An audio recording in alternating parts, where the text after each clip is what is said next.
Баршаңызға сәлем достар. Бүгінгі шығарылымда отыра салысымен бәкеңе немесе жәкеңе айналатын көліктерді түсіретін боламыз. Каналды қолдау үшін лайк басып, астына комментарий қалдыра кетіңіздер.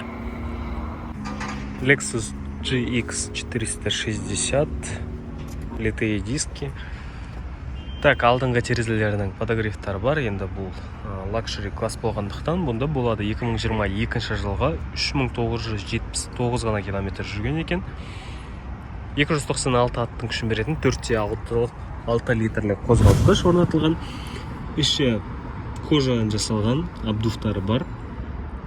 Жалпы көліктің жағдайы өте жақсы. Келесі бізде Lexus LX 570 дерзкий көрініп тұр. Алдындағы радиатор торлары ауыстырылған. Алдыңғы терезесінде жылытқыштары бар. 2015 127 километр жүрген, 5-7. Іші бұлғардан жасалған. Бағасы 40 миллион.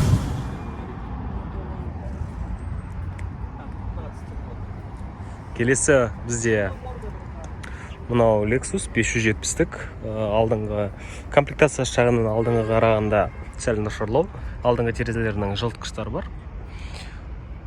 2019 жылғы 46 мың жүрген, 5-7, толық жетекті 52 миллион 500 мың. Іші қызыл түсті бұлғардан жасалған, қызыл қара. Жалпы көліктің жағдайы жақсы. 46 мың километр жүрген. Мынау GX-ті көрейік, GX 460 460. Бұл 2022 болды.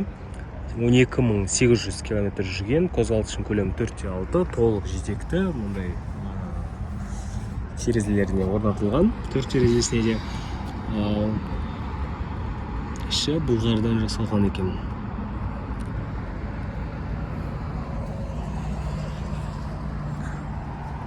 $46 миллионға. Келесі бізде Lexus LX 600 екі түсте, біреуі ақ, біреуі қара. Енді біріншісінен бастайтын болсақ, жалпы көлік 2022 жылы 1000 ғана километр жүрген, 415 аттың күшін беретін 3.5 битурбо турбированный мотор орнатылған. Іші бұлғардан жасалған көліктің. Жалпы 1000 километрге сай деп айта аламын, себебі ішін ашқанда да бұл көліктің ішінен бұлғарының иісі шығып тұрады. Мынау биік тұр. LX 600 тоже қара түсті. Айтпақшы, мына алдыңғысының 76 миллион екен бағасы, мынанікі 77 миллион.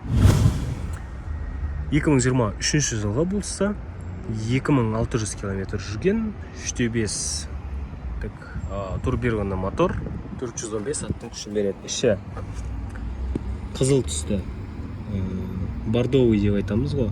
Бордовый түсті бұлғардан жасалған. Жалпы көліктің жағдайы өте жақсы. Мен ойымша, мына жақтың комплектациясы мынаған қарағанда мықтырақ секілді. Сонымен қатар түсі де қара түсті. Ақ түстіге қарағанда спрос көбірек болады деп ойлаймын бұндай көліктерге. Келесі бізде, мен шок болдым. Мысалға, мынаусы бізде 52 миллион 500 мың болатын болса, мынау 500-дік, 570-дік. 2017 жылға, жыл жағынан 2 жылға кешістеу, жаңалау, мынаусы ескірек.